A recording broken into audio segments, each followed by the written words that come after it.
Good morning, everybody. It's so exciting to see that we have so many people joining us today. Welcome to day 2 of the 2024 SDG Summit. I know that this has been such an exciting event already, and I hope that today can just continue the momentum that we started with day 1. So today we're going to be focusing, of course, again, on our global call to action. I might just note a few introductory items, and then we'll talk housekeeping, and then we'll get started.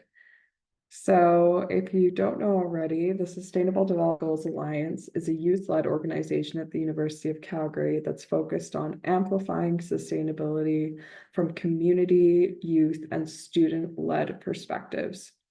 The SDG is focused on connecting youth with opportunities within the community and the broader globe in order to pursue sustainable change. And a little bit of introduction to myself, I suppose. So my name is Carolyn. I'm actually the outgoing co-chair for the Sustainable Development Goals Alliance, and I'm a first-year medical student at the University of Calgary. I have had the pleasure of co-chairing the SDGA for about the past 4 years. 4 years. So it's been quite the ride, but I think that Henny and Nina have done a phenomenal job of co-leading planning of this event, and I'm excited to see the different presentations we have today. So a few different housekeeping items. So the Zoom webinar will be recorded. So we are currently recording. Only panelists and speakers will have identifying information within the recording, but that's just something to note. Secondly, the Zoom webinar will also be translated into French for anybody who is joining or watching this who needs translation. We will be providing that. We will turn on closed captions throughout the program. You do have the option to turn them off if needed, but just keep that in mind. And finally, there will be no chat function. So I don't believe on the participant end that you'll be able to see a chat.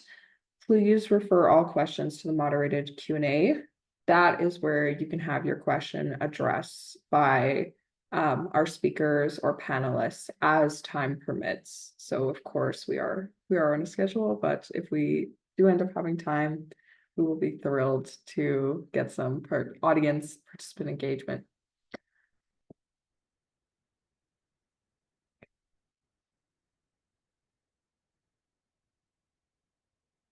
Sorry, I'll just trying to change my slide here. There we go. All right, so I do think it's important that we do a land acknowledgement when starting events like this. I recognize that people may be gathering here from different territories in the world, and I would encourage everybody to take a second to reflect on the traditional people from the territory in which they are joining from, and think a little bit about how they can act in a way that honors and pays tribute to the original owners of the land that they are on.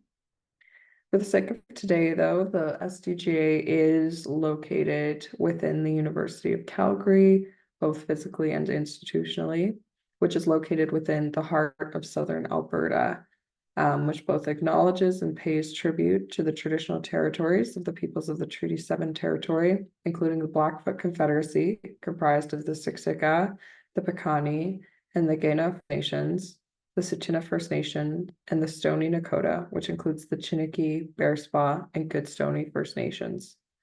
The city of Calgary is also home to the Métis Nation of Alberta, Districts 5 and 6.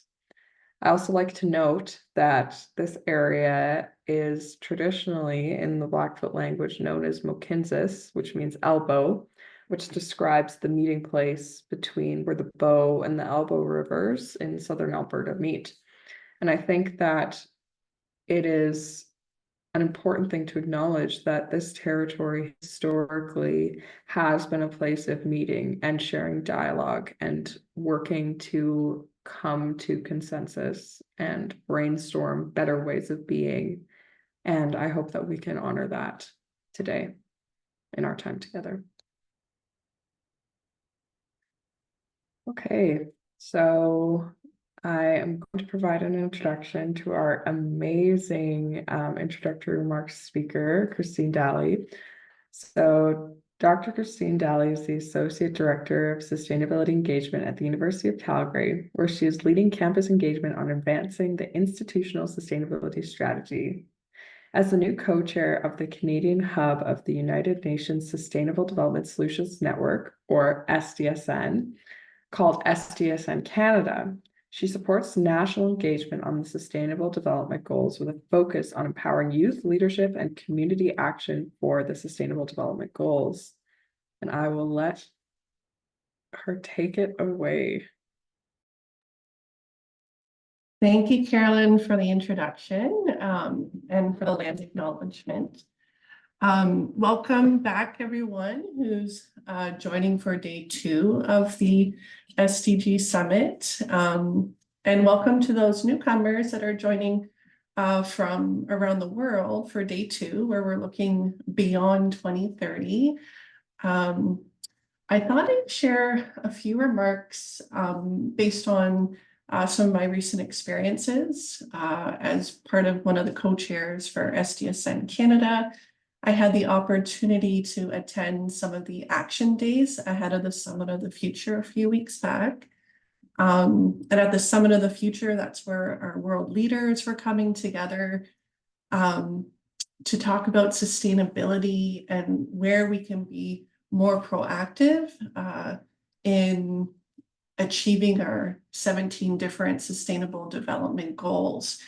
And so we saw prime ministers and presidents and other key decision makers from most of our nations around the world. We saw thought leaders from different universities and colleges around the world sharing the state of the science and knowledge.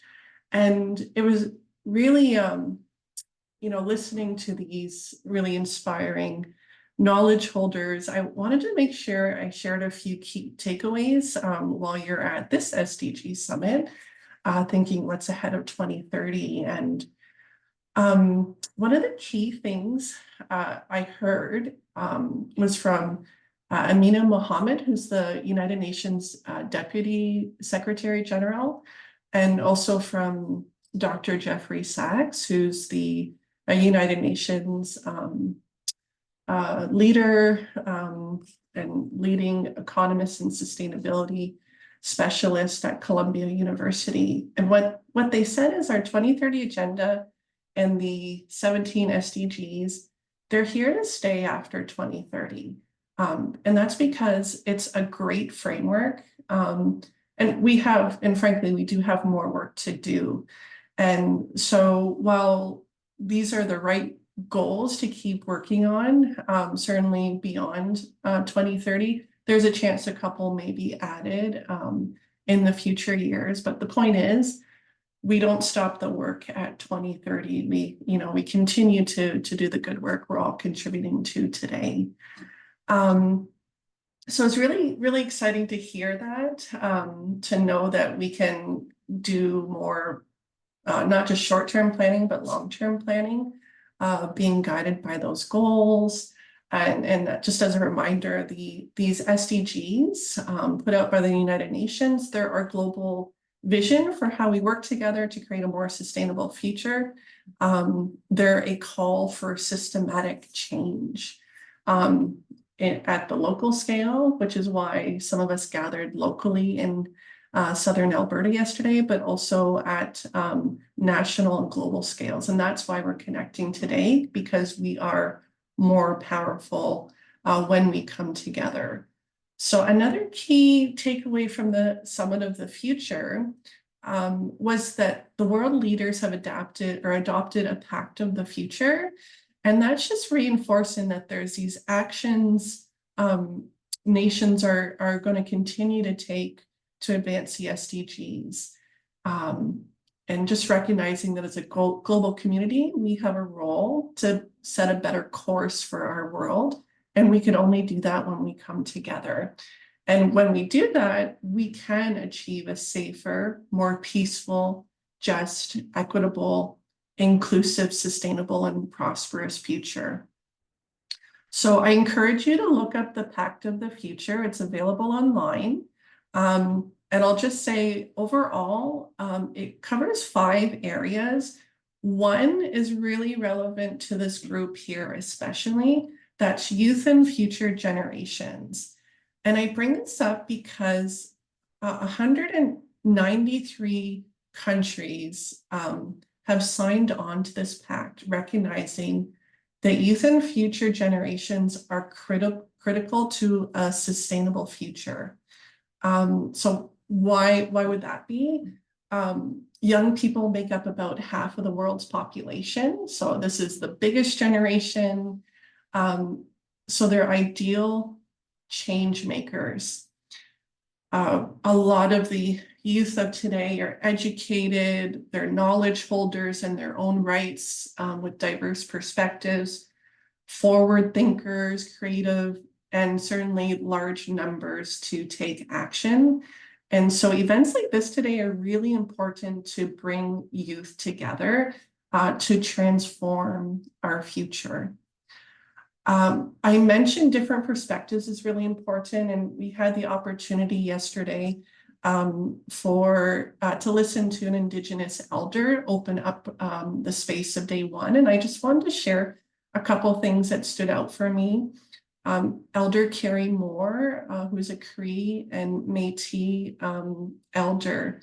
I've had the pleasure of learning from her over the last year about sustainability from her Indigenous lens. And she talked about how sustainability is about all of my relations, which kind of I understand to be, it's not just about us human beings, but everything around us. And she asked the question, how sustainable can a world be if we don't see ourselves as in relationship or connected or part of the world? If we think that we're more important or above the world, we're not going to achieve the sustainable goals and the future that we're looking for. And I bring this up because different perspectives, whether it's from Indigenous knowledge holders from around the world, and just all global citizens have different perspectives, some shared, some different values. They had different experiences. And so these unique perspectives are critical to bringing new solutions to our sustainability challenges. So I really encourage you to think about how can we create safer spaces like this to come together to talk about sustainability. I encourage everyone in their day-to-day activities, in your classes, in your graduate work, in your careers, to do your best to create safe spaces that are welcome and inclusive of others. Because even if you have different perspectives, I can almost guarantee you can find some sort of common ground on one of the sustainable development goals to work on. So I'll just kind of wrap up here and say I'd like to suggest 2 key takeaways that you work on today. One, I'd encourage you to make a new connection because we are stronger together. So maybe that's reaching out afterwards to one of the panelists, to our amazing keynote speaker, Antonio. Maybe it's someone that looks like someone you have a class with, or that you just follow up on social media that may have some similar interest in you. And the second thing I'll ask is that you just think about a new action you can take from here. Maybe that's in your day-to-day activities, trying to reduce your ecological footprint, because you never know what kind of ripple effects you can have in your sphere of influence. Maybe it's taking on a new class project that's focused on one of the SDGs. Maybe it's encouraging your workplace to bring one of the SDGs into the day-to-day activities. Yeah, so think about one new connection, one new action, and yeah, just enjoy the rest of the day here as we look beyond 2030 together to work together on achieving these goals.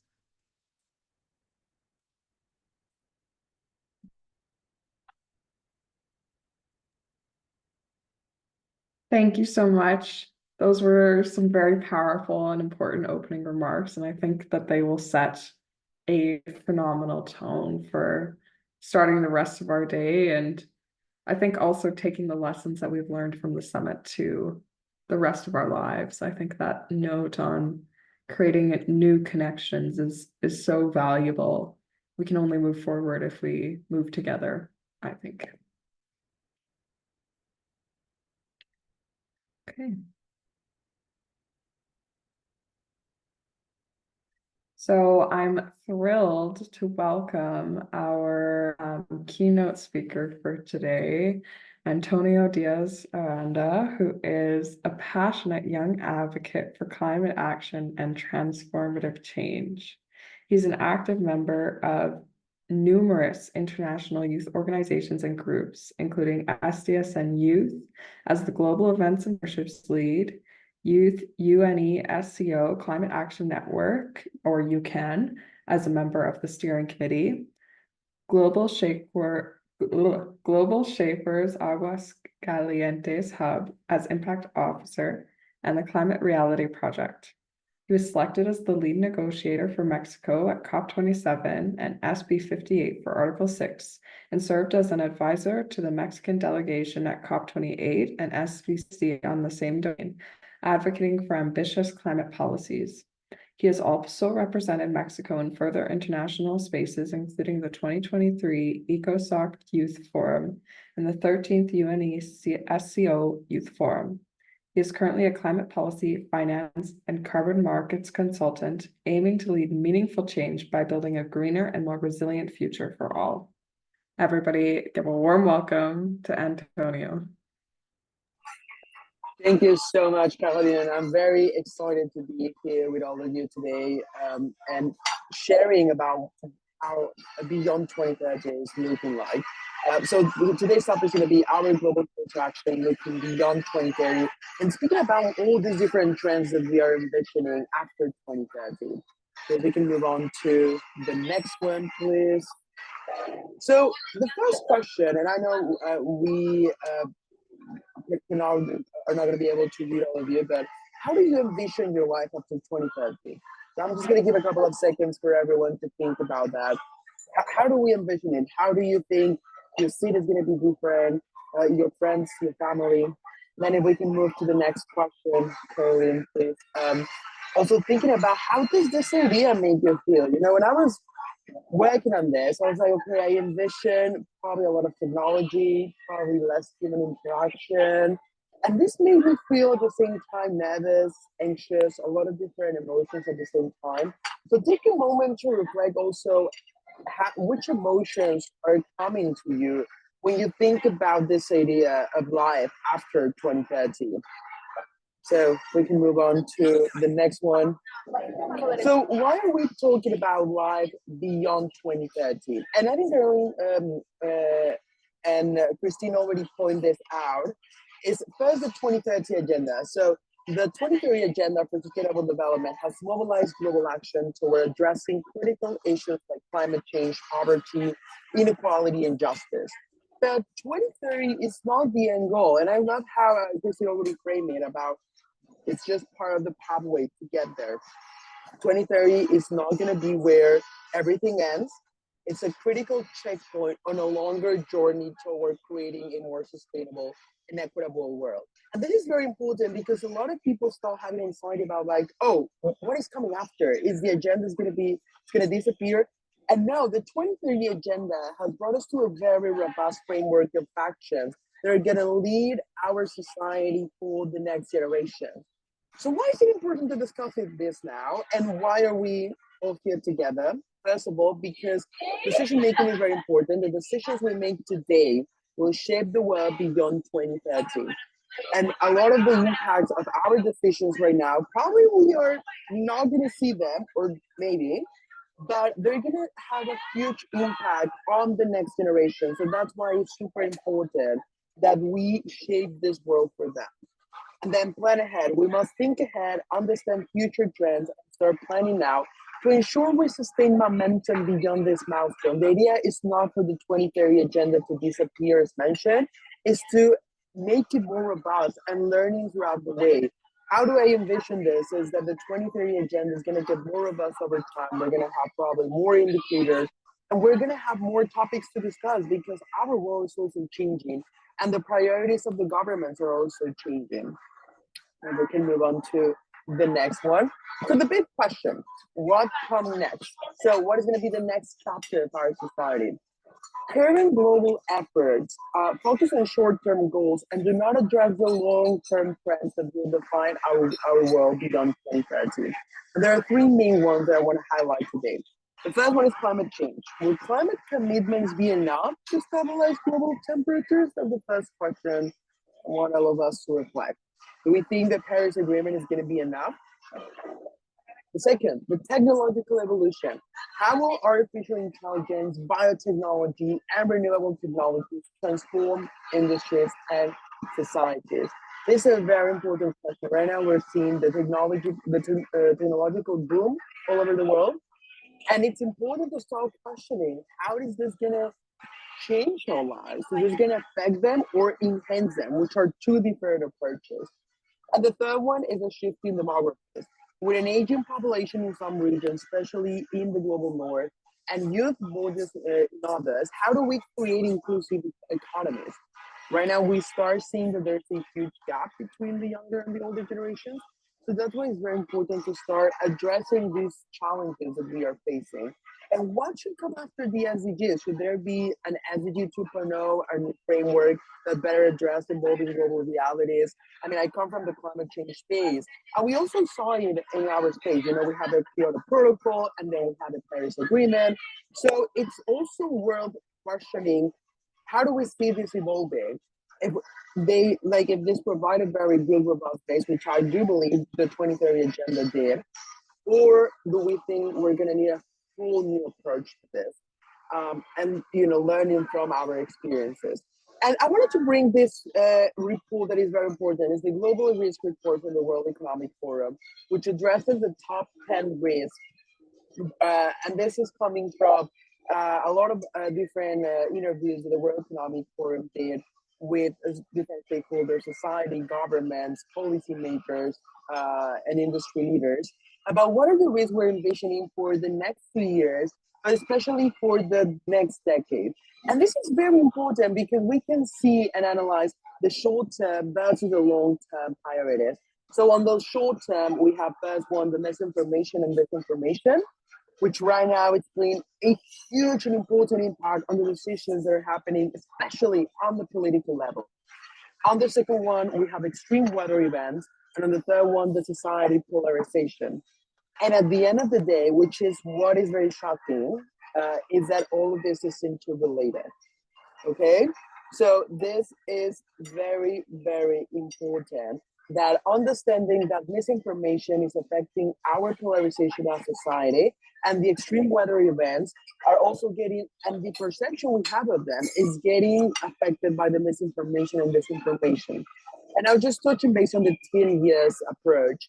We see that 5 out of 10 are related to the environment. So this speaks volumes about the importance we need to pay to the long-term strategy for climate change, especially first, the extreme weather events, which we saw it's also part of the short-term priorities. And then on a second one, we have the critical change to air system, followed by the biodiversity loss and ecosystem collapse. So there are a lot of different aspects and effects that we're seeing on environment and climate change that we need to desperately address for the next generation. Now we can move on to the next one. We are going to touch base on the planetary boundaries. So we used to be a small world in an infinite planet. Welcome to the Anthropocene. We are now a large world in a small planet. I hear this from Johan Brockstrom a week ago when I was at the One Young World Summit in Montreal, and really changed my mind because he was explaining to us how we are already crossing 6 out of the 9 boundaries that we have in the world. And the importance of understanding that, and I'm going to repeat it because for me it was very important and it took also time to understand it. We used to be a small world in an infinite planet. We used to thought that we had infinite resources and we could do whatever we wanted. But welcome to the Anthropocene. We are now a very large world in a small planet. We as a society, we are taking more than what we can and what the world can have. And this is also reflected on the day. We have a day where we run out of resources in the world and also in each country. So I invite all of you to check what is the one for Canada, because that speaks volumes about how much resources we are using. And when we cross that line, which for the world was August of this year, then we start using the resources of the next generation because the planet cannot regenerate itself so quickly. So we need to address this, we need to understand this, and we need to start having policies and projects and also a mindset that reflects this for beyond 2030. Because if we keep the following track, we are literally on track of crossing the 9 boundaries. And if that happens, the 2030 could not be as bright as we want it to be. Now, if we can move on to the next one, please. And there's a little bit more on climate change, because as mentioned, climate change is going to run a lot of the agenda beyond 2030. So that's why I'm paying a lot of focus on this. And just some of the key terms. So mitigation, for those that are maybe not very familiar with that, is the action to reduce climate change. Adaptation is the action to manage risks of climate change. And there are some aspects in which they are interconnected. But what we are seeing right now is that mitigation is not enough now, unfortunately.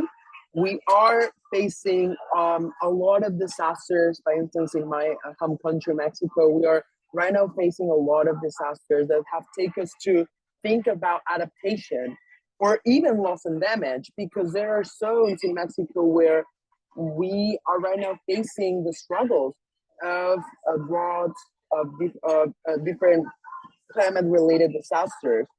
So that's why it's very important that we have this as a key aspect of the agenda beyond 2030. And the key trends shaping the post-2030 world, first of all, is mentioned climate change and environmental stress. We have increasing global temperatures, more frequent extreme weather events, the loss of biodiversity. The adaptation strategies will become as crucial as mitigation. We can not only focus on mitigation anymore, we need to start thinking about adaptation as well. We have a second very important aspect, which is the technological transformation. We have artificial intelligence, machine learning, and automation will redefine industries, jobs, and governance structures, which is very important. The governance structures are also going to change because of climate change. Will technology serve humanity or exacerbate inequality? And that's a question I want all of us to reflect today. Will technology serve us and help us, or is going to exacerbate the inequalities we're having, especially between the global north and the global south? This is very important. Why and who is serving the technology transformation we're facing? Is it facing the people who need it the most? Is it people on the lower side of the society, or if this is something that has been used to replace humans solely? So think about it. The third one, the global health and resilience, the mental health at the core. And this is for me very important because, I focus a lot on climate change. And unfortunately, I do suffer of eco anxiety. If any of you is also facing that, please, feel free. It's very, very important to, think about it and reflect on it, because right now we are facing a lot of eco anxiety as well in the world. So something that is very important to address is that the mental health needs to be at the core of what we do. We also have new zoonotic diseases. We have, for example, water scarcity and antimicrobial resistance are growing concerns. So we're going to have a lot of different pandemics, and this is something that also the World Health Organization has already said. We're going to face a lot of different events also because of climate change. So are our systems prepared for this? Are our health systems accommodated to all the different aspects that we're going to face in the upcoming future, especially post 2030? And we're going to have also the demographics and migration. So we're going to have political tensions, will increase the amount of displaced people. We're going to have climate-driven migration leading to social and economic disruption. So it's very important to understand also how migration is going to affect the world we're living and how it's going to change also the populations we are part of, you know, both within the countries, but also on an external level. How are gonna different populations need to move around to address this topic of migration? Now, if we can move on to the next one, please. Talking about, you know, all these different ambition in the future we want. So what does a sustainable world look like post 2030? So the big question, how do we create a future where every person, community, and nation can thrive? And this is very important because we need to think of how is this going to affect the different societies. And we have 5 different key aspects that I want to address today. The first one is the development over growth. So as mentioned, the planetary boundaries are going to be very important. We need to address the environmental limits within which humanity can operate. We have environmental sustainability and economic development go hand in hand. I think for a lot of time we have thought of economic development as just the GDP, but as of now there are different frameworks that are getting developed to also consider the environmental impact of this development. Is all development good? I think that is a question we need to address and we need to think further. Now, technology used with a humanistic approach. We have technology empowers rather than displaces. And this is very important because, as I mentioned, we are facing a technological boom, but the question remains of who is getting the benefits from it. Is it the overall society? Is it the people who have historically been, you know, more repressed? Or is it only people with power who are getting the benefits from it? We need to humanize our approach to technology. And is it actually serving the purpose we aim? You know, for a lot of the times, I think they told us this idea that technology was going to help us, was going to serve us. But is this actually happening? Or we realize that it's happening the other way around? You know, I see also for myself, I spend way more time on social media. I sometimes pay, you know, I spend more time with technology, you know, rather than technology serving me, if that makes sense. The third very important aspect, the social and intergenerational justice. We need to influence the focus on equity, inclusion, and justice across generations. Intergenerational fairness. We need to ensure that future generations inherit a thriving, resilient planet. We need to understand this is not our own planet, and this is not, you know, just something that we can take all of it. This is a shared planet. We share with other societies, but also we share with other generations, with the ones that have already passed, but also with the ones we are not going to be able to meet. So we need to be very conscious of this and think also for the future generations. The global governance, so the global governance mechanisms effectively address transboundary challenges. We need to strengthen the international collaboration for peace and development. Right now, we unfortunately see that the world is collaborating, not on the best approaches, you know. We see a lot of wars coming. We see a lot of instability. So we need to reframe the idea we have with global governance. We depend from each other. Thus, we need to address the challenges together. We cannot address the challenges if we work in silos. We need to work as one because at the end, we only have one planet. So rather we work together or we are gonna, suffer together. And finally, nature at the core. Climate change has made us reflect on the human-centric approach we have for generations. Nature must be at the core of our decision. Nature and sustainability, and that's why for me this topic is very important. And the conversation we're having today is so important because sustainability is not a nice to have, which is something that we constantly see in governments and corporations. Sustainability should be and must be at the core of our decisions and of our different approaches as society, as governments, as corporations. Nature needs to be at the core. Now, if we can move on to the next one, we are gonna delve more into the pathways to action. So the key strategies for a post 2030 world. And here are five that I would like to address mainly. First of all, the climate action, scaling up adaptation efforts and reinforcing global climate commitments, especially regarding to finance, technology transfer, and capacity building. We need to enhance the capacities of the world, Right now, and this is something that I also see a lot from my work day to day with government, is that they rather don't have the resources to do everything they want to do.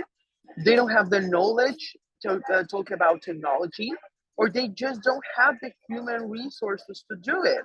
So we need to ensure that the post 2030 world is one in which climate action is also addressed in a meaningful and equitable way for everyone so they can also make their own changes. You know, it's not fair that a lot of the countries don't have the capacity to do this because still a lot of this information, is still in languages a lot of people don't speak, a lot of people cannot relate. So we need to make climate action and information more relatable to people. The second, empowering youth, and that's why I love that we have this amazing event by the University of Calgary because elevating youth voices and fostering youth-led solutions are fundamental. Meaningful youth engagement within the decision-making processes at all levels are required to enhance this. We need to ensure that youth are represented at the decision-making table. I always say it's very nice to, have events, have conferences of youth. It's very nice to have consultations, especially when we have the Summit of the Future and when we have the COPs and all these international events. But where is the youth represented on the decision-making tables? Where is the youth in our government parliament? Less than 2% of people within the decision-making tables are youth. So this is not fair. The most important decisions of our world are getting taken, and we're not even part of it. So think about it, and fight for it because we need more meaningful youth engagement at all levels. Then we have the technological innovation, encouraging the ethical use of AI and digital tools for sustainability, and develop clear guidelines and regulations on this topic. It is very important and it is fundamental that we understand that AI needs to have specific guidelines and it needs to be used in an ethical way for everyone, because at the end, if not, we are repeating the same patterns that have brought us uh, to this unfortunate gap in inclusion. We need to make AI inclusive, and for this, we also need to make sure that the algorithms are inclusive and that the people that are doing them are also from the global south, because at the end, if you program something with ideas of a certain population, they are going to repeat them eventually. So we need to address this from the core. And this comes also to ensuring that people from the global south have the technological knowledge to create their own AI models and languages. Now, global collaboration, as I mentioned before, is fundamental, strengthening multilateral partnerships to tackle shared global challenges. Multilateralism will be key to address global challenges.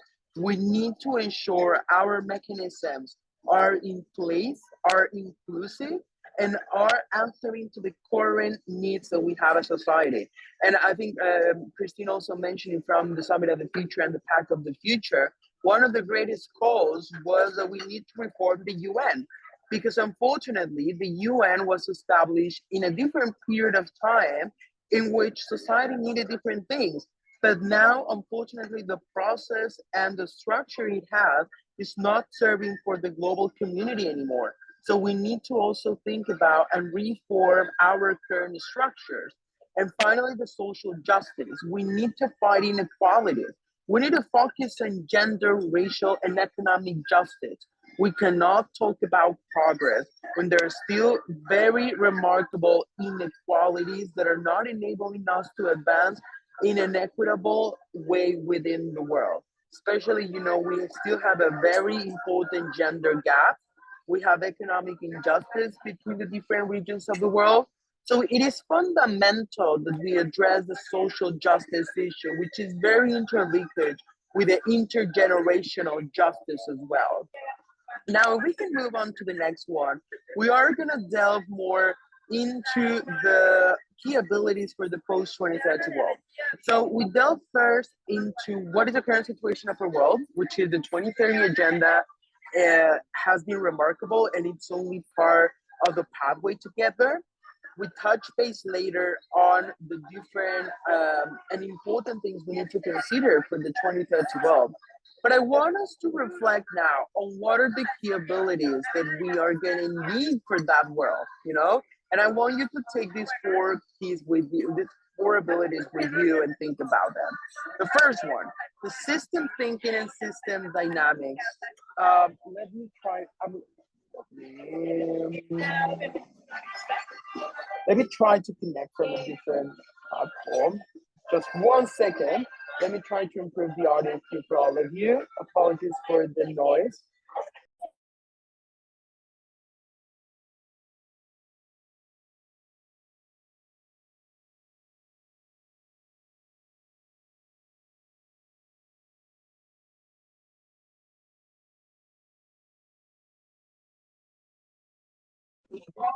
Okay, can you confirm if you can hear me better? We can hear you great. Perfect. Okay. Thank you so much, everyone, and apologies for the noise. So the first one, the key abilities for the post-2030 world that we need to consider is first the system dynamics and system thinking. So understanding interconnected global issues. As mentioned, we are right now facing a world in which everything is interconnected, even our issues. So we need to understand how we can address them by understanding how they are related. The more we understand this, we're going to be able to tackle them in more efficient ways. We need to use feedback loops and models to predict long-term impact. Right now we have great technology, so let's use it to understand also how our world is going to get impacted in the future. And the third one, making decisions holistically across sectors, both the environmental, social, and economic. So we need to think in a holistic way because this will ensure that the decisions we take are encompassing all these different aspects. The second one is a sustainable innovation and circular economy. Innovating solutions with a focus on sustainability and minimizing waste. Leveraging the circular economy to reduce resource consumption and using ethical technology for the greater good. We need to ensure, once again, and I'm going to repeat it because it's very important, technology must have an ethical use. Otherwise, it might be used for the wrong purposes. And we have started seeing that with misinformation and disinformation. The wrong use of technology has taken us to this idea that we can, affect the perception of people. Especially, we have seen it in politics, where disinformation and misinformation is generating the rise of extreme movements around the world. Adaptability and resilience. So we need to be flexible in responding to rapid changes and uncertainties. We need to build resilience in both people and organizations to navigate crisis. We need to embrace change as an opportunity for growth. And this is very fundamental. We need to have a humanistic leadership. Leadership isn't about power position. It's a matter of purpose. This is a quote that the co-founder of One Young World said to us 2 weeks ago when I was in Montreal for the summit. And I'm going to repeat it. Leadership isn't about power position. Isn't about just having a cute name tag. It's a matter of understanding what is your purpose in the organizations you're in society, and how you can have a good and positive impact on other people. It's not just a matter of, you know, um, being or have more money. Isn't about just having more power to influence people or for your own benefit. It's a matter of generating purpose for your society. And the final one, the digital literacy and technological agility. Mastering data analysis and AI for informed decision making. You know, I come from an engineering background. Now I work from in climate change. And I have seen how data analysis and artificial intelligence are becoming a huge part of the conversation. So we need to get and be ready for it. And the most important part is, the digital literacy. I have never taken a coding class in my life, but I had to start joining it because that's what is required right now, to be better and to have these complementary skills. Now, leveraging digital tools for global collaboration is also fundamental. You know, how the tools that we currently have can be broader used to enhance the life of people in other communities and ensuring cybersecurity and ethical use of technology. Once again, right now, a lot of organizations have started doing guidelines. Even countries are starting to put policies on artificial intelligence because they realize about the huge potential it has, but also, unfortunately, the huge risk it can possess for the society if used in the wrong way. And we have seen it, and some of the examples that you can also look online is what is happening right now, for example, in Germany, where the extreme movements are using technology, especially social media such as TikTok, to have a better um, perception among society, especially youth, and they are having now more votes in the government. So it is very important that we understand how to use AI, not for the benefits for some, but for the benefits of all. And once again, to repeat the key abilities, systems thinking and system dynamics. If you have never heard about it, please do, because it's so important to understand the interconnection of the different factors in the world. The sustainable innovation and circular economy. Think about how you can make your own process, for the ones that are already working or the ones at university. Think about how you can improve the process you are currently working on and make them more sustainable. I always say I don't need everyone to work as a climate consultant, which will be great, but the most important thing is for people to understand that sustainability is everywhere. Then adaptability and resilience. We need to be flexible in responding. And finally, we need to have digital literacy and we need to start getting accustomed to technology because technology right now is here to stay. So we need to make sure that this is very important and this is addressed among society. Now, if we can move on to the next one, please. And this is a picture about how we are and all the different systems are interconnected. And this is why system dynamics is so fundamental because it allowed us to understand how everything is interconnected and how one aspect can affect the rest. And this is something that I was speaking before. If we see this, we can see how the natural resource shortage is a very interlinkage to the involuntary migration, and how this at the same time is very related to disruptions to critical infrastructure, and at the end everything is related to societal polarization and economic downturn.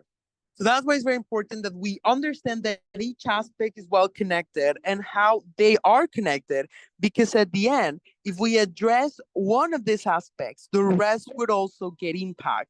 So that's why it's very important and fundamental to understand how everything is related. Now, if we can move on to one of the final parts of today's presentation is to address the role of today's generation. What can we do today to shape tomorrow? This is very, very important. And this is what I want you to take with you today. The first one is the continuous learning. Stay curious and always invest in your personal development. That is the best long term investment. Multidisciplinarity will be required.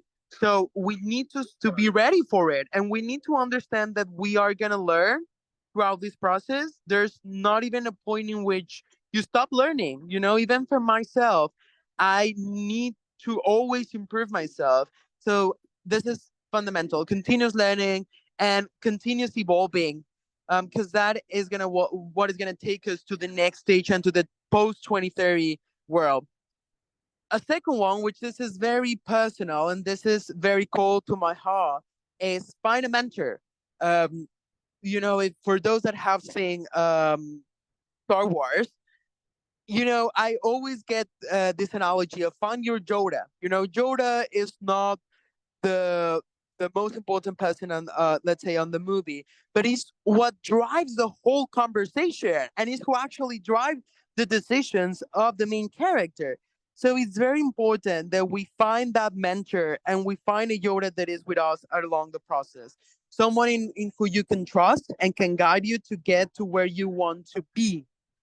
This is fundamental. The third one, find your tribe. Find a group of people that share your values, aspirations, or goals. And very important, your tribe is not necessarily your group of friends.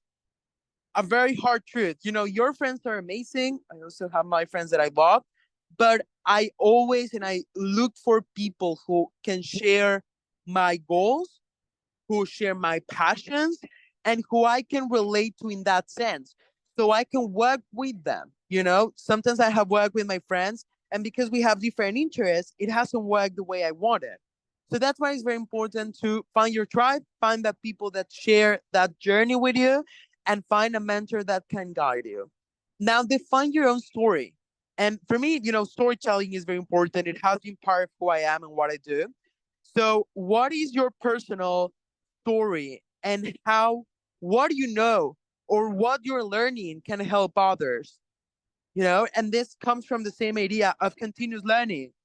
A lot of the times they made us believe that you need to reach certain point to being able to speak about a topic, you know? But by instance, there's so much you are all learning that you're all doing that can help the life of other people. And you might not even know. So define your own story and define what you want to do. I always say the most important story right now is your own story. So think about it because that will go with you and will accompany you for the rest of your life. Now, the fifth one, get involved, be an active member in your community and connect with it. Think global and act local. And by being here today, you're already, going into this process, and that's very important. So think about how what you're learning today can take you to where you want to be. And it can also help you to have a more robust and big impact on your own community. Get involved in organizations, get involved in your own community projects, get involved in something that is meaningful to you and that is going to help you to also have that broader impact to your community and be a leader on it. And the sixth and most important, find your passion. Why you do what you do. Think about it. There's a lot of people in life that never make this question to themselves and that go through their life without thinking about it. So why you join this call? Why are you here today on a Sunday learning about how the post 2030 agenda is going to look like? What do you want to learn from here? And how is that going to impact your life? And how that's going to help you to find what you want to do? I am an industrial and systems engineering. I never had a sustainable course in my life, but little by little, I start finding my passion in sustainability. And that's what I do right now. Now I am a climate consultant. I work with governments, I work with organizations trying to improve their processes and making them more sustainable or even setting them their laws and regulations because I found that that was what brought meaning to my life, thinking about how I can make a more sustainable future. So think about yours, because that is gonna drive the conversation, for all the students and you that are right now on the call. In 10 years, you are gonna be key leaders on your society. So think about how are you gonna work the next years for improve that 2030 world for everyone, because you have a great power here of creating the next world, the next society we're going to live on. And most importantly, the society and world where the next generation is going to live. So think about it, because the actions we're taking right now and the decisions you are taking are definitely have an impact on the future, especially on the future generations. So find why you are doing what you do. And I'm just gonna do a very quick recap of the 6 tips, because for me are very core to my heart. Never stop learning. Find someone that can guide you to the process. Find the group that you relate to.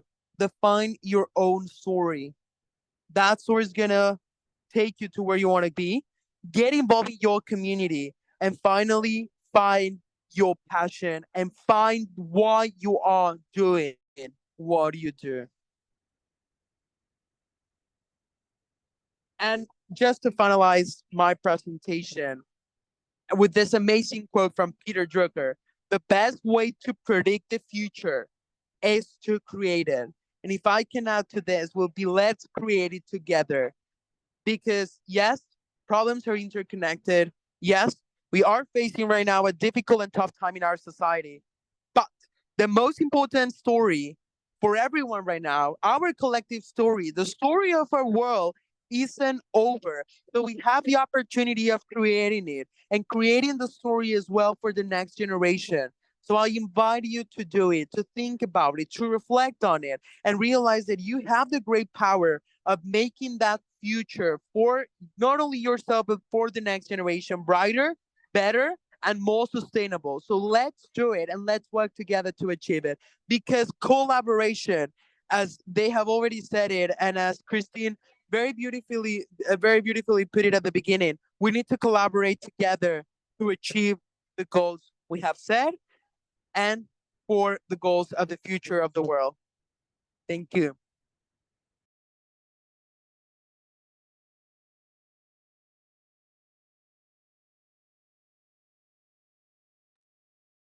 Thank you so much, Antonio, for that very, very powerful presentation. I'm sure that I'm not speaking alone here when I say that you really touched me in terms of the points that you brought up about the importance of youth engagement, and making sure that we stay connected to one another, not just through mentorship, but also staying motivated to why we ourselves are doing this work.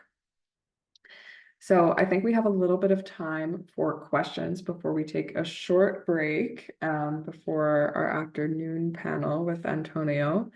So I'm relatively certain that people should be able to throw some messages into like the Q&A session of the chat. So if people want to throw questions in there, you are welcome to. In the meantime, I can definitely start with a question. So I thought it was very interesting. You brought up One Young World. I was actually there as well a couple of weeks ago. It was an amazing experience. And I think that a theme that we talked about a lot there is how we can work together towards peace and like working together in a peaceful way. Do you have any input on how we can collaborate kind of on a global scheme? I know you talked a lot about like we don't make resources in the same language, it's hard to work together. How can youth work towards a more peaceful future in terms of a sustainability lens? Well, that is such an important question about how do we collaborate together as youth. I think right now we do have the great opportunity of collaborating first on organizations. As mentioned, there are so many international movements right now where people can definitely collaborate and influence the global agenda. One of the main points of the Summit of the Future was actually the importance of having this youth engagement. So I do believe we're going to start seeing more youth engagement, first at the UN level, but it's very important that also we as youth empower ourselves. For a long time, they, as mentioned, they have told us that you need to be at a certain age, you need to have a certain background, certain um, even knowledge or ability to do something or to even speak about topics. Um, by instance, I didn't study law, you know, and for me, it was always this idea of the imposter syndrome of like, I'm not good enough. I don't know, you know, I didn't study this. So how can I speak about this? And I think one of the main aspects, as I mentioned, is we need to empower ourselves. We need to believe that everything and our own ideas have a lot of power. We might not know exactly how to write law, you know, and how to write disagreements between countries, but, and especially at One Young World, it was very beautiful to see the connection between people, you know, how, yes, the world right now is very divided, unfortunately. We see a lot of conflicts coming, but still youth is coming together, which for me, that was a great message. And we as youth have this amazing opportunity of closing that gap between societies and working together. So yes, the first one, collaboration between youth, you know, reach out to people, reach out to, you know, people who have also done it. There's so many great examples of youth involvement worldwide that are, you know, fostering this collaboration.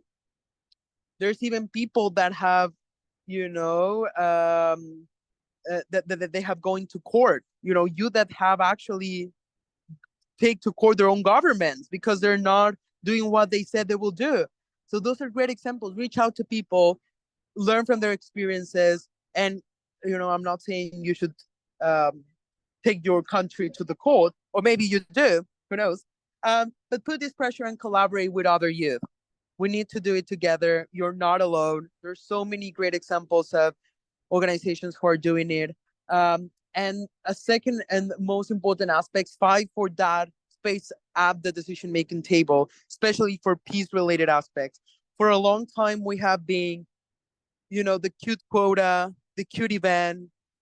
We're more than that. And I've seen it. I've seen great youth, great leaders that have so many great ideas, but we need that decision making space, decision making seat at the table. So fight for it because, you know, I might not see it, but I'm trying to fight for the next generation to have that seat, and we should all do it as well. Amazing. Thank you so much for that answer. And I like that phrase you use, the cutie quota. I feel like I'm going to use that from now on. We have another message. We have a question from the Q&A asking for you, what have been the best ways to engage in global partnerships and action? What key strategies have you found to be successful?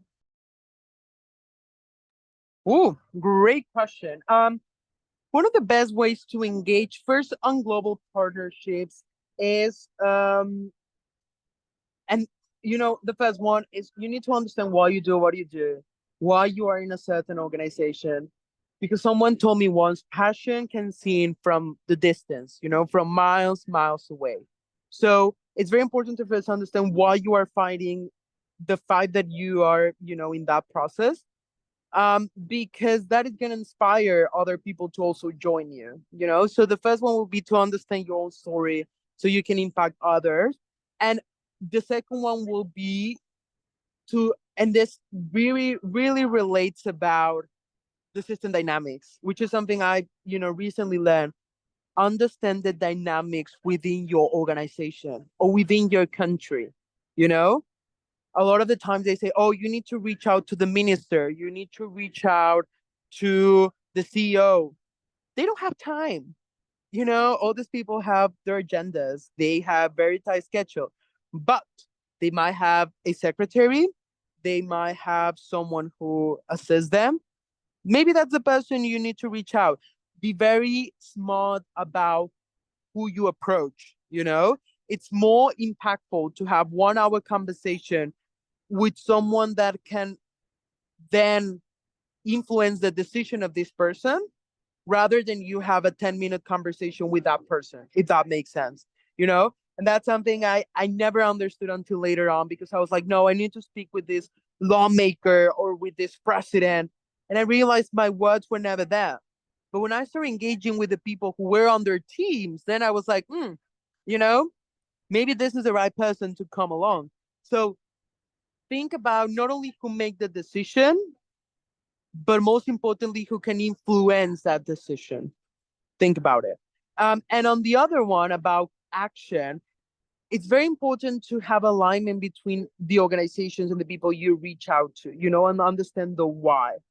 Global partnership is very important, especially as youth, but we need to be smart about who do we get in touch with, why do we get in touch with, you know, what are, as well as the planning behind. And that's why for me it's very important to find a mentor, you know, because some of the projects I initiated were very complex, and I was like, I have no idea, you know. And it's not the idea for you to have all the answers, but it is part of the journey to find the person who can give you those answers. So what I started doing was reach out to people and be like, hey, I have this idea, can you help me?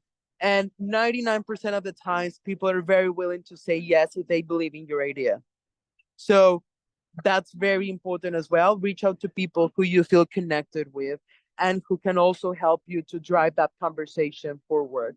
Um, yes, I think those will be my main recommendations for this. Amazing. Thank you so much. For our next question, you spoke about the anxieties that come along with this work. Do you have any recommendations for youth that feel as though they have a life full of climate activism ahead of them? How do you stay hopeful? Ooh, oh, that question. I love that question. Hopeful is so where I'm still trying to define as well myself, you know? Yes, and as I mentioned before, we are in a very difficult situation right now. You know, I'm not gonna try to cover the sun with my hand. Um, we have a lot of crises coming. Yes, climate change is coming along. I think for me, something that keeps me hopeful is this kind of exchanges, is being surrounded with people who inspire me, being surrounded with people that I see they are driving that conversation forward among the difficulties. I love feeling inspired by people because they bring me that hope back, you know? And I think, you know, at the One Young World Summit, that was one of the key messages, and sharing with people who were not there. It was about this idea of like, yes, the world is not in the best position right now, but we as youth can come together to make it better. And we as youth can work together to aspire to that better world we need, you know? Because the actions we take right now as youth is going to influence first our own future. I mean, we still have some years ahead of us, but most importantly, we're going to drive the conversation and the story of the next generation. So it's my the way I try to keep myself hopeful is by acknowledging that why what I do has an impact, and what I do is helping other people as well. But this comes very tied with your own story, you know, and this is something I'm still fighting. You know, I have anxiety. Unfortunately, I will say 50% of the time I do my work. um, I have started to embrace it and realize that also as you, I can, you know, I can change some aspects, but there's so many other things that are out of my control. But something that maintains me very hopeful is the idea that what I do has a value, and the fight I am fighting and my passion is worth fighting for. And that's what I could say to you. You know, I don't know which is the fight you're fighting, but define it and stick to it. You know, find your passion. Find that thing that is going to make you join a call at 9 a.m. in the morning on a Sunday you know? It's very important. That's what drives us as human, as people. Um, for me, it's very shocking because I have spoken with a lot of people, decision makers, and when you ask the question, why you do what you do, it's very shocking that you realize a lot of people never ask themselves that. They don't know what they do, you know? And if I may share another piece of advice, a question that I love asking people, especially, very senior level, is what is something you would have liked to know where you were my age? That question always brings so many great answers. Um, and the best one I can share that someone have, there's two. The first one was from a director of the MIT. He told me, the passion you have as a youth is something no one can take away from you. You know, we as youth, we are relentless. We speak our mind. A lot of the times we don't even care. And when you start becoming an adult, and for someone that is getting, older, you start thinking a lot about what other people are gonna say, how are they gonna judge you, if they're gonna like your opinion or not. And when you're youth, you don't care about it, you know, because you know what you are fighting for is worth fighting for. So never stop thinking about that. What you fight for is very worth fighting. And the second one is someone recently told me when I was at an event at the EU. They told me, be very conscious about the price you take of your future decisions. And I was like, what are you talking about? And he was like, there is a price you're going to take for every action you take, especially for those long-term decisions. We know we don't think about it. We haven't thought about it as a society, but especially as individuals, we don't think about it. But when you start realizing of that, you're gonna be more conscious about the what you do. And he was telling me an example. He was like, yeah, very senior level, and he dedicated all his life to policy. He was like, well, I'm 45. I don't have kids. I don't have a family. My younger brother has a family. I don't regret my decision, but I wish I was more conscious of the price I was paying for the decision I was taking. And that blew my mind, guys. That definitely, like, I never thought about it. And now every time that I say yes to something, especially if it's something in a very long term space, a master's, a job, a decision of a project, I always think, what is the price I'm going to pay in the future for this decision? And I invite you to do the same for our world, because our short term approach has led us to the crisis we are living. So think about what is the price you individually is taking for that. But just coming back to the question, find your passion, and every day, even if it's hard, think about it. And someone said me once, motivation is important at the beginning, but consistency is going to drive you to the way. There's days in which I don't want to do my job, guys, in which I just want to lay in my bed and cry or feel depressed. But that's where consistency comes. So, and that's the best way I have found to cope with anxiety. You know, always think that what you do has a meaning and has a purpose, and I can assure you, you're impacting someone's life. So never stop doing it, because that's what is going to drive your passion within, but it's also want to drive your action outside. And most importantly, mental health, go to therapy, go with someone that is an expert. My therapist recently told me, you cannot be an activist if you're not active yourself, if you are not active with who you are, and if you don't rest, and if you don't take that time for you. So also mental health at the core. And once again, and this ties up with what I said before, leadership should be about that, should be about compassion with yourself, but compassion also with the people you work with and the society you're part of. Amazing. Thank you. I think we have time for one more quick question, and then we'll take a very short break. So there's a question from Dr. Mongu from the University of Kinshasa in the DRC. The question is to know the state of play or the art of the ecological transition or sustainability in the medical sector in the world.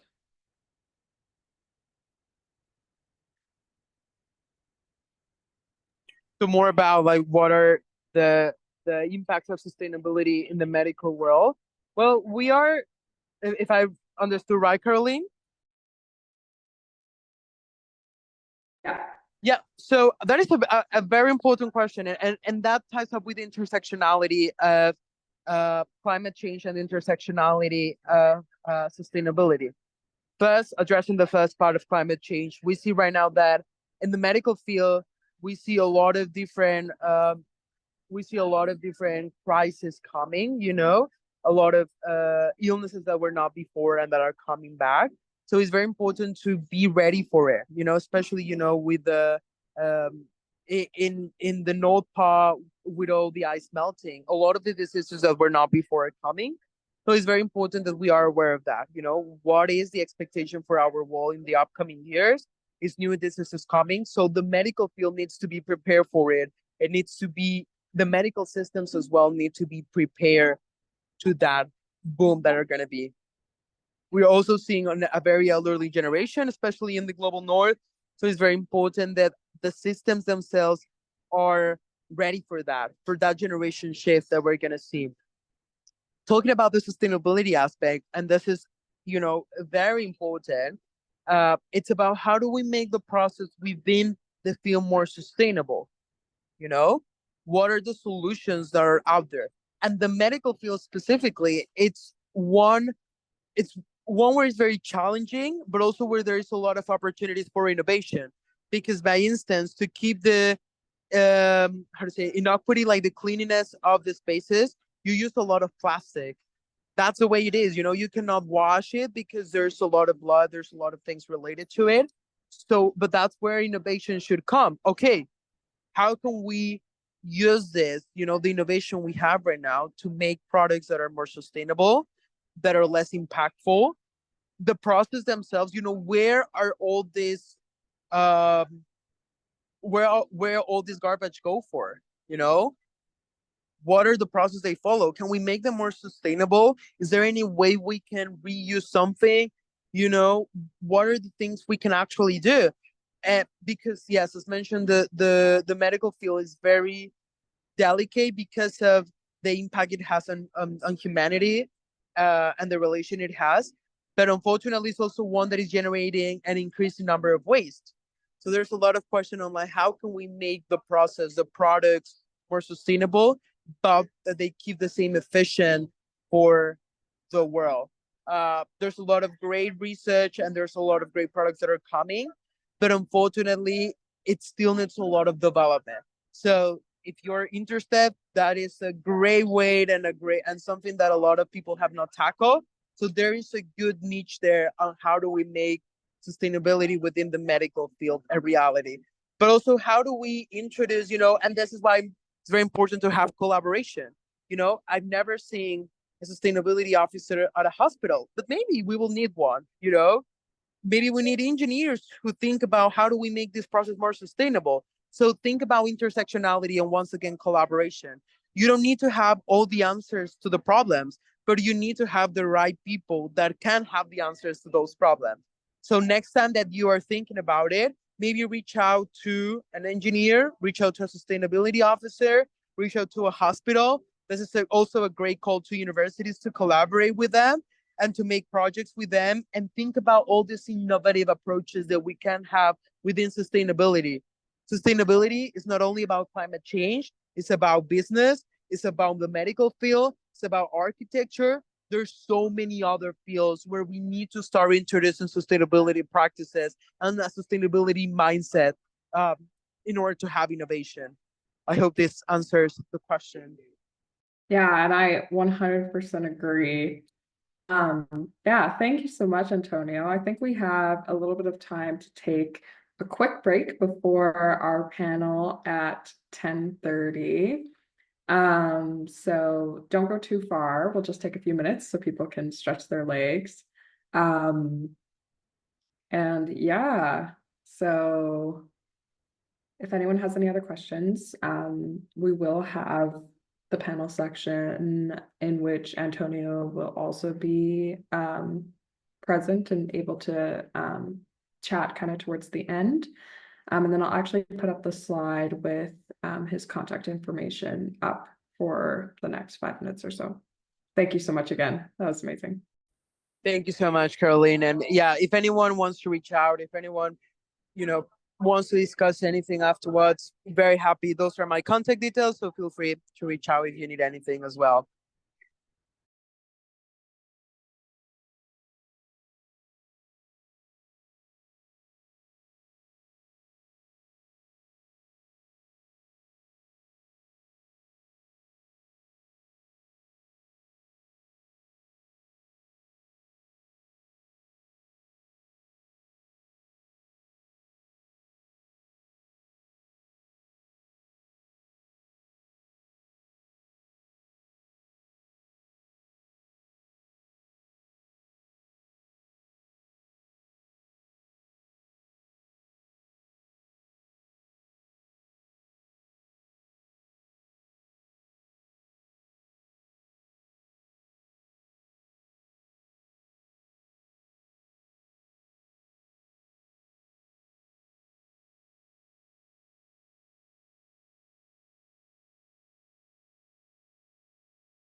All right. So if people have taken a second to step away, I would welcome everybody to come back now. So we're going to move on to the youth panel portion of our morning today. So I'm very excited to introduce our panelists for the Looking Beyond 2030 Youth Panel section. Just going to confirm that everybody is here, just so we don't run into any tech issues. All right. Yep, looks like we're good. Uh, do, do, do, do.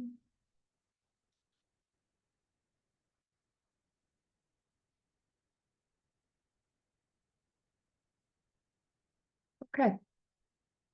So to start with introductions, our first panelist is Arvid Elhert, who is the Deputy Project Lead for Network Advocacy based in Europe. Unfortunately, I don't believe that Emmanuel was able to join us this morning, but we're also joined by Caitlin Gargas, who is an environmental scientist and Green Calgary representative. And finally, we're joined by Salma Ranjita Kayaryani, who is the network coordinator for youth of the Indonesia Network. And I've already introduced myself, but I'll be moderating this panel. I'm the outgoing SDGA co-chair at the U of C, and I'm also a first-year medical student at the University of Calgary and president of the Calgary Medical Students Association. So just to get started, now that I've kind of introduced each panelist, you're welcome to put your cameras on. Antonio as well, you're also welcome to. Just to start out, does anybody on the panel have any initial questions for Antonio?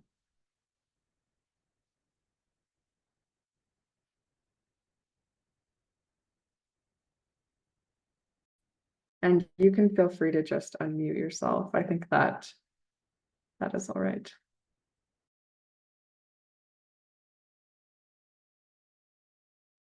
I don't necessarily have a question, but I just wanted to say thanks for the presentation. I think a lot of the topics that Antonio touched on, I can see in my two jobs that I work in and in my local community. So it's nice to see that those things are kind of universal and we can all work on achieving our own goals in our own regions.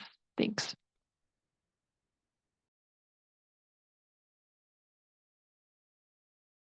Thanks so much, Caitlin. I guess to start out with a question that I had for the panel, and I should probably note, this is showing my lack of somewhat tech savviness, that people in the audience are absolutely free to put questions into the Q&A session for the panelists. That is completely welcome. We kind of hope to get a bit of a flow of conversation going. I think that'll be quite nice. So yeah, feel free to put more questions into the chat.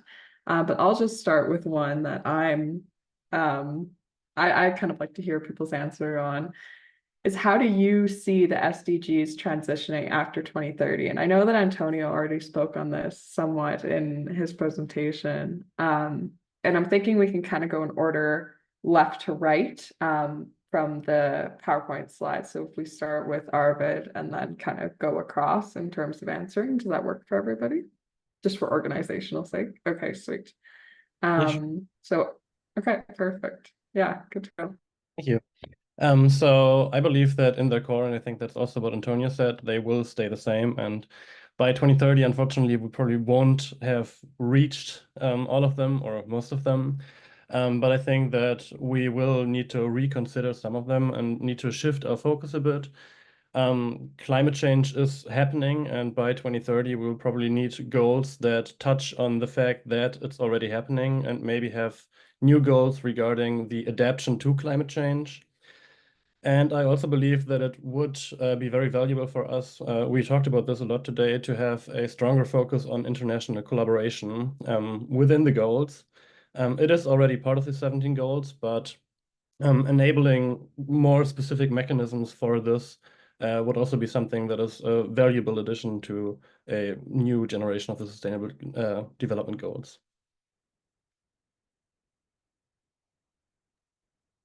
Amazing, thank you. Kate. Thanks. I also, agree having more specific mechanisms would be great. I think from a Canadian perspective, maybe having more like decentralized reporting, so like local community-driven metrics or partnerships that can help reach goals that maybe surpass or kind of go bilaterally along policy changes. Because I know in Canada specifically, like policy change takes a long time, and we can definitely maybe make some more strides if we're doing like charitable or nonprofit work with different partnerships and people who want to do like hands-on movements. And I think also incorporating more Indigenous ways of knowing might be part of some of the new goals. They were the original stewards of the land, especially in Canada, and they have lots of great information to share that might help us reach our goals. Thanks. Amazing, thank you. And then Sama.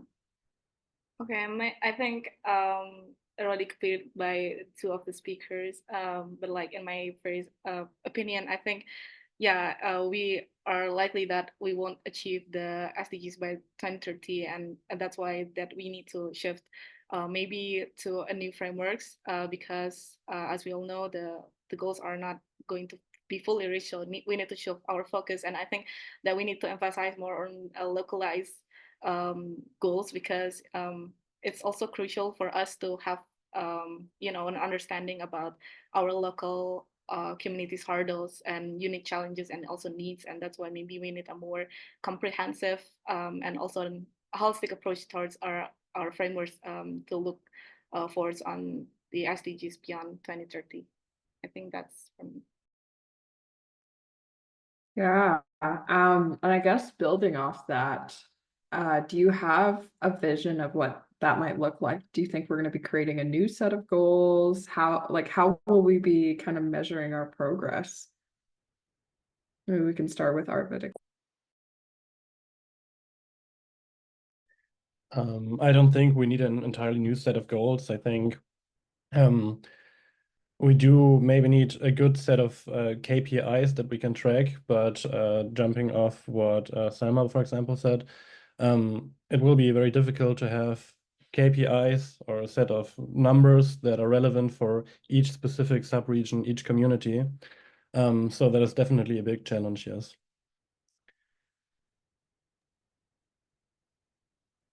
Thanks. I don't have too much more to add to that, but I do agree that because there's maybe lots of inequalities between different regions across the world, maybe having different goals or metrics based on what the specific nation can achieve might be better than having like one big goal that might seem unachievable in some places and more achievable in other places. And I'll pass it to Selma. I also do agree on that. So like I think instead of like we creating a new set goals, maybe we can also focus on like maybe look forward for like measuring the quality of the measurement of the existing frameworks that we already have. And maybe we can, so that we can have a more enhanced accountability for each goals, and also can be more localized, so that maybe a different part of the region they can see this framework as a more more specific for what they're going to do in order for them to to reach maybe a specific goals for the part of the regions. Amazing, thank you all. Next question is from the audience. It's asking, how do the panelists prioritize advancing local, regional, and global sustainability related initiatives? Where is a good place to start? And Arvid, if you want to take it. I think the best place to start is where we are. And if you have great connections to your local community, which most of us probably have better connections to our local communities and maybe local governments than to our national or even international organizations. So the place to start is where you can actually start. And anything else comes after that. And of course, the global goals, like the global carbon budget, is probably one of the most important things that we have to work together as a planet to achieve or to stay within the boundaries of.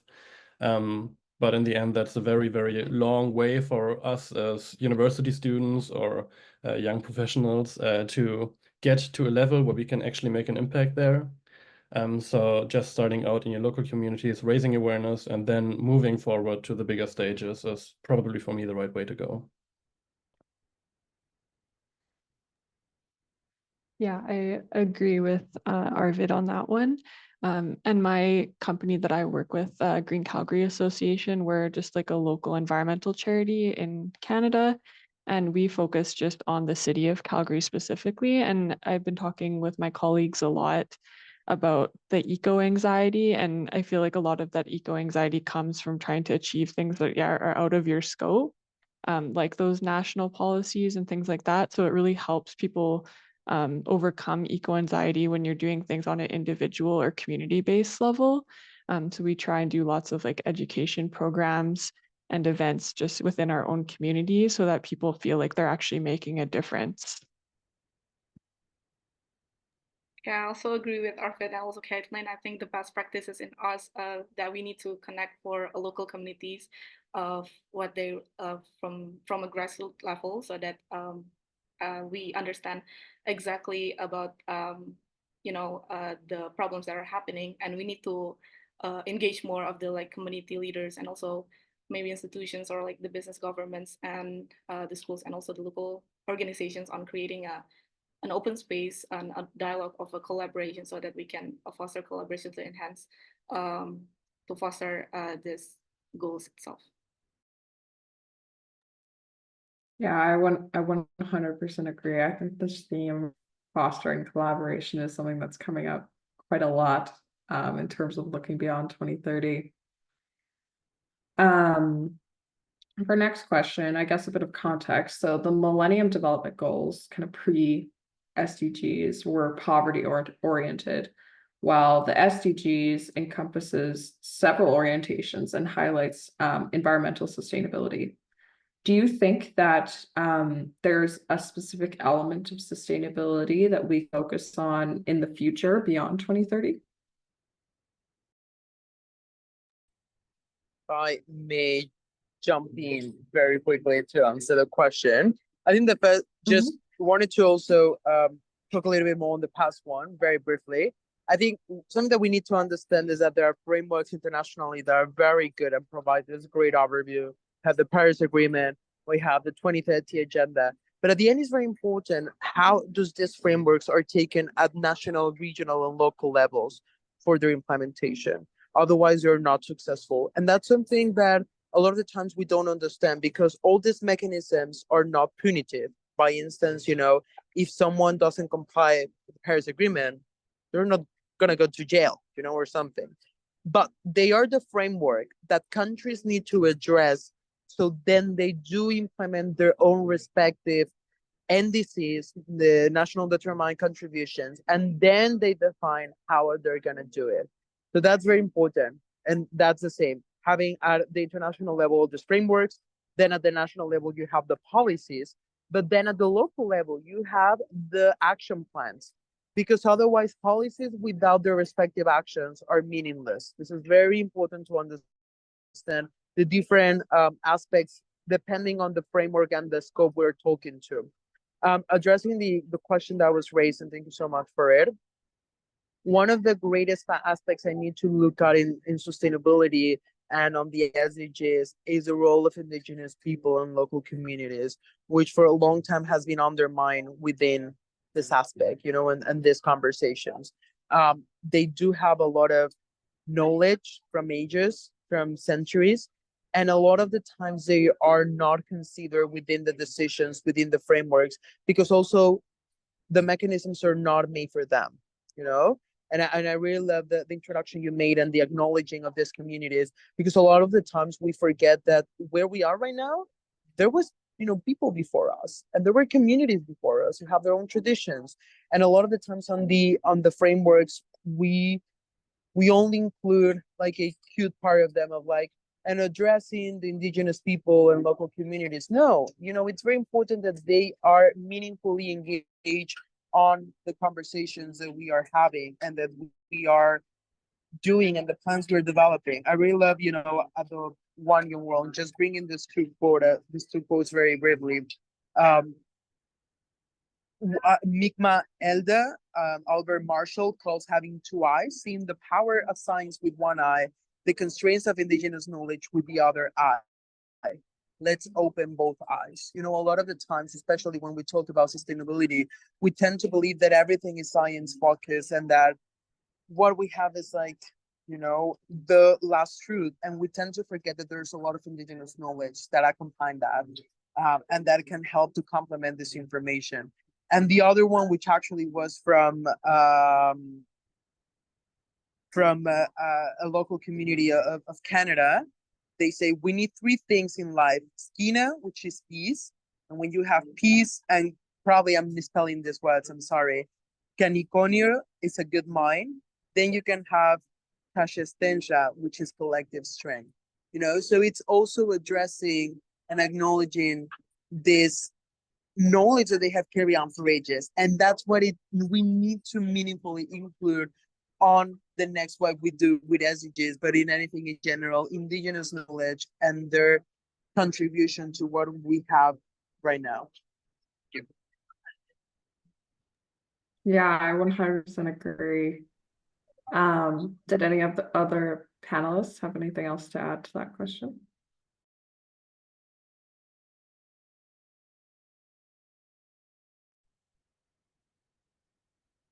Okay. For our next question, it reads, as youth leaders in advancing the SDGs beyond 2030, how should we begin the transition or passing the torch, quote unquote, to younger generations that are now coming up?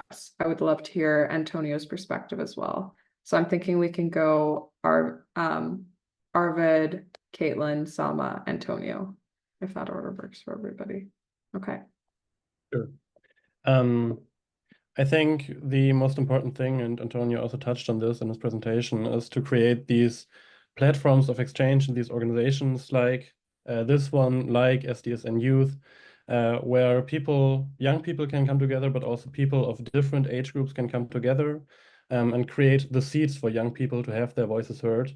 And if we enable like the point of entry for young people into the organizations, they will rise to become leaders in the field, and they will take the torch once the older generation moves out.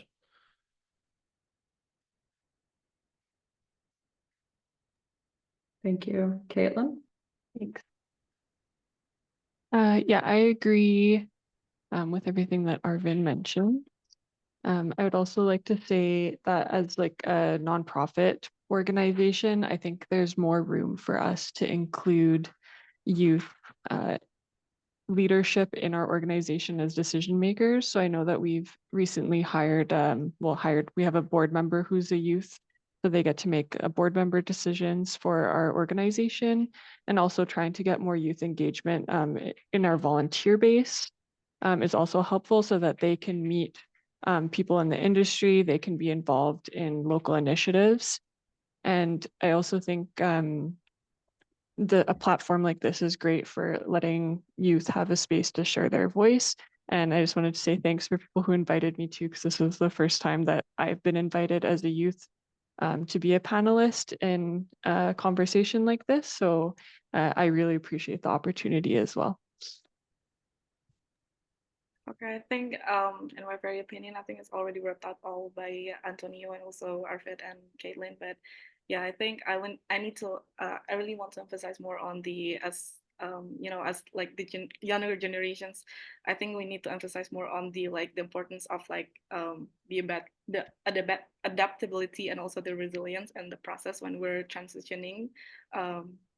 from our old habits into new habits. And also we need to focus more on integrating the sustainability on educations, but we also need to like try to teach the young people on how to be adaptable and also resilience on today's issues. And also we need to create more young people that is having like the critical thinking and problem solving skills, so they can so we can like try to prepare them from the educations to navigate the complexities of our world as well. And yeah, I also agree with Kathleen that says about you know, engaging more youth and decisions making processes as one of the key elements, so that they will have the seat on the table when it comes to you know, higher level of discussions, so that they can also try to learn to adjust about their ideas, and also about like the real feedbacks that are happening in this world. And also it also empowers them to cultivate of their mindset to be more resilient and also flexible.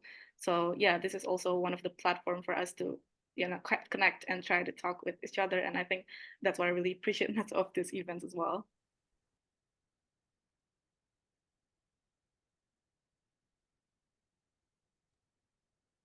Thank you, Salwa. Antonio?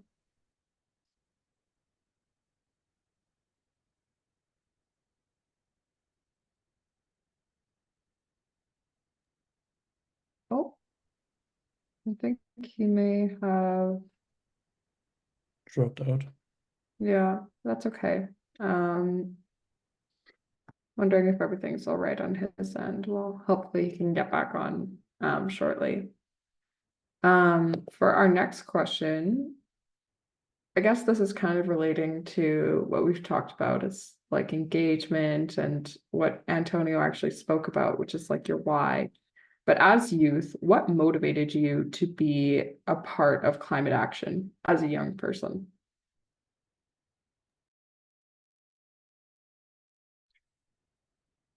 I will start, I guess. I think to me it was it's hard to say, of course, the exact thing, and I was raised in a family that's very conscious of it. But to me, what actually like flipped the switch was that I did my undergrad in Germany in the automotive industry, which is an industry that has a lot of money but doesn't care that much about the environment, and in Germany doesn't care that much about sustainable innovation and all those things. And then I raised my view a bit and saw that it works differently in other industries, and other industries are actually moving ahead on those topics, and that inspired me to take action myself. And also, I think it overlapped with a lot of bigger movements in Germany and Europe and all over the world, like Fridays for Future. And all those things just showed me that we can actually do something, and that the voices of the youth can be heard, and that we as young people can implement changes and inspire changes. So that's, I guess, what motivated me to become active.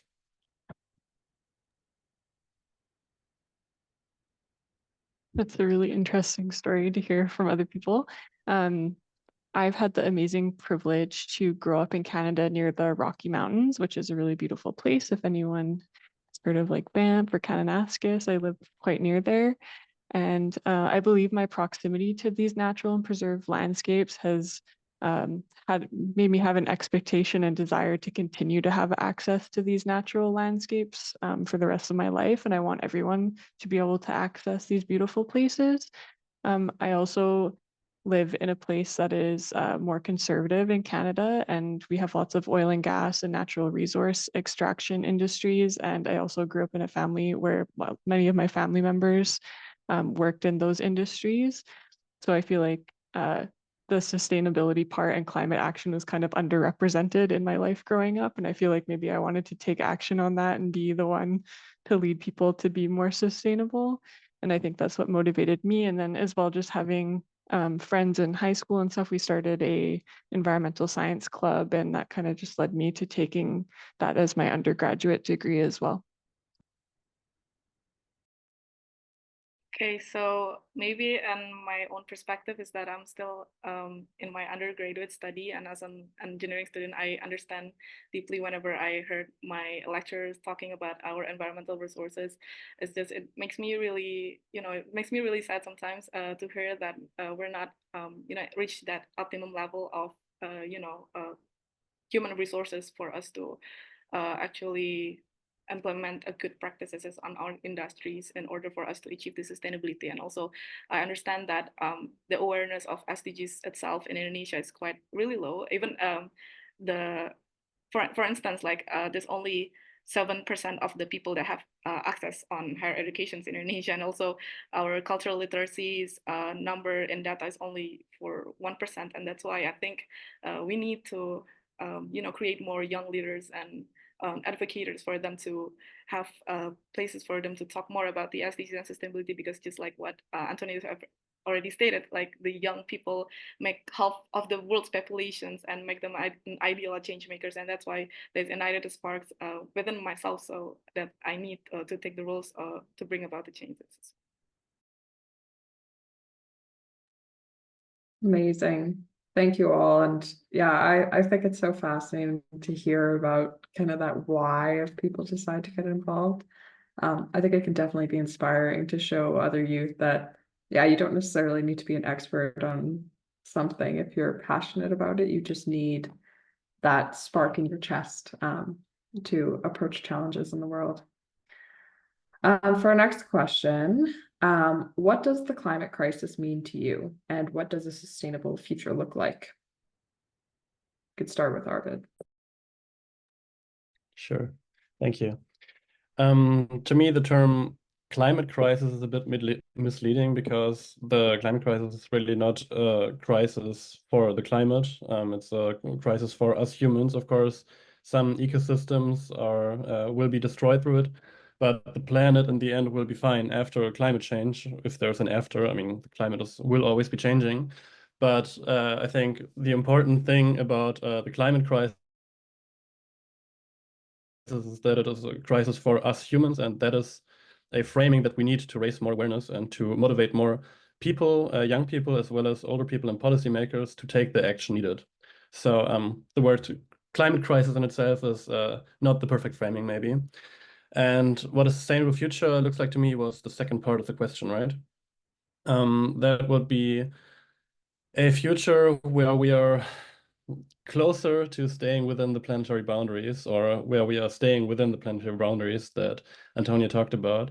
I think we're a long way from that, and it won't be easy to get there, because in the wealthier countries, it will be very difficult to make them consume less. And in the developing countries, they have every right to demand the same consumption as the developed countries, basically.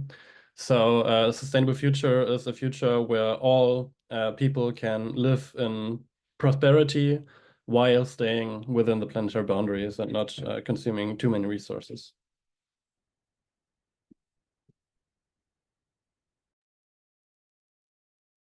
That's a really good way to put it. It's like a crisis of humanity, not a climate crisis necessarily. I'm going to use that in the future. I think to me, the climate crisis is maybe a irreversible change in Earth systems that's going to have lots of impacts on us socially and economically that maybe a lot of people don't think of that connection always. And I think in my vision for being sustainable in the future, I just want to have lots of systems in place that make it easy for people to be sustainable in their everyday life and in their community. I know in Calgary, we just recently created sort of like a eco section at our local landfill. So people, if they have like appliances or like old bikes or something that they would usually throw out, they can like leave it in that section, and other people can come by and either reuse parts or take the item and then repurpose it. So I think having more of those circular economy structures set up would really help people, because I don't want to say everyone's lazy, but people tend to take the easy route. So if you already have these systems set up that are easy to use, it'll help people make those steps. Okay, maybe in my very perspective, maybe I'm not an expert in crisis, but I mean, like talking about like the climate, but maybe in my perspective, the climate crisis means a lot to me because though I'm not an expert, it's a very sensitive topics. But I can see that there's a really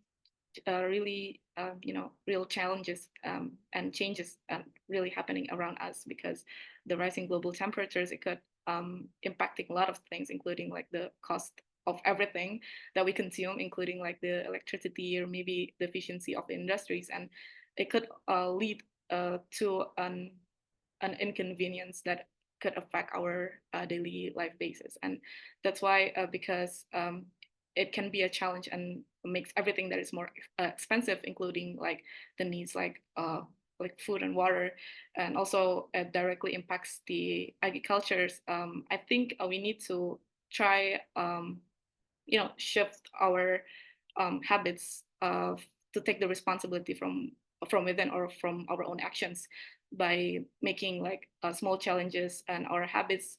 Maybe in Indonesia, we're still, relying on like plastic bottles, and so that it's really, we need to like empower more of the people so that they can bring their own water bottles for going to campus or maybe going out, so that we can contribute more to a larger solutions and try to help them mitigate the effects of the climate crisis, from very small steps. Thank you. And for the next question from the audience, how do the panelists deal with those that deny the climate crisis? Should I start again? My completely honest answer is that I study industrial engineering with a focus on energy and resource management. None of the people I study with deny the climate crisis, and in my free time I do this, working with SDSN Youth and other sustainability related stuff. So in real life, I don't meet a lot of people who actually deny the climate crisis, but if I had to talk to them, or just we as a movement, we do have to talk to them. And I believe for most people who deny the climate crisis, it's not actually about them not believing the facts. It's usually out of fear that they are denying because they don't want to have to change the way of life. And what we can do as a movement, or as like a lobbying group, is show a positive vision of the future, how we can live in prosperity and peace together in a sustainable world. Not only talk about everything is getting worse and we have more extreme weather and so on and so on, but to show the positive opportunities within fighting climate change. And I think that would convince a lot of people who are right now skeptic or deniers of climate change to come on our side.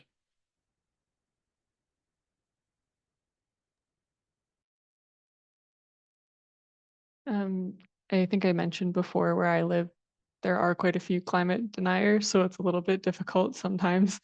But I think just meeting them on a personal level or just having a listening ear is always a good place to start, and just having a conversation. Because I think, I don't know, sometimes I've gotten things where people hear that I have an environmental science background and they automatically think I'm some like climate extremist person, and then they want to jump on the board. It's like, well, you have a cell phone and you drive a car and all this stuff. And I think they haven't met a lot of people who work in climate change advocacy and things like that. So just getting to meet them, and then they know somebody and can like ask questions if they're confused or if they need clarity on anything. And just also trying to connect like how some shifts in climate change will maybe impact them personally, and how we could go about changing it in a way that's not so drastic to them. I know a lot of people obviously work in like resource extraction here, so it's kind of, they're seeing it as their livelihood is being taken away if we're shifting to more renewable energies. But it's like, how can we work with them to figure out, maybe we need programs where we retrain people to do solar panels or wind turbines or something like that, so that they don't feel like they're being left behind in those old industry ways. I think in my very perspective, I do agree with that. People that are denying the climate is because, it's it's happening everywhere, and yeah, I think one of the biggest hurdles when it comes to like the SDGs itself, or maybe sustainability, it's the people that are really hard to have like the behavioral changes. It's because I think maybe they don't really have the profound understanding, or maybe the awareness, or maybe taking their time to understand clearly about about the problems that are happening. And that's why I think the best approach for us to actually try to infiltrate to talks with them is to take our time to understand their perspective without judgment, just like what Caitlin already stated. And maybe we can try to persuade them by having like the shared values, and giving them a perspective of desire on having a cleaner air, access to water and electricity that is more efficient, and that is not really costly, and also providing them the visions of economic stability. And that's why we're having this thing in Indonesia. We call it Indonesia Goal 45, so that we encourage every people, also implementing the no one left behind, so that every people have the same visions, that we can achieve that if we start to move now. Amazing. Thank you all so much. And I don't think we have any more questions today. So I think that we're going to wrap up. I just want to give a major thank you to all of our panelists. I think that your answers were so inspiring and speak so clearly to the vision of what the summit was meant to be, which is to inspire youth and community members to get involved in sustainable change. And I'm seeing tons of like little applauses and hearts coming from the Zoom audience function. And I think that accurately reflects how people feel about your contribution. So yeah, thank you so much, all of you, and a big thanks to Antonio for his contributions as well. Just want to give a quick shout out to the Sustainable Development Goals Alliance Instagram if you want to engage further with our work. It's at SDG Alliance. So you can find us on there. I just want to give a huge thank you to the Office of Sustainability for their support of this event. This would not be possible without them, as well as SDSN Canada for their incredible support and collaboration for this event. Any further questions can be sent to sustain@ucalgary.ca.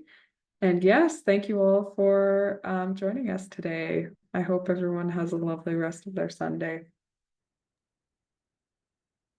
Thank you.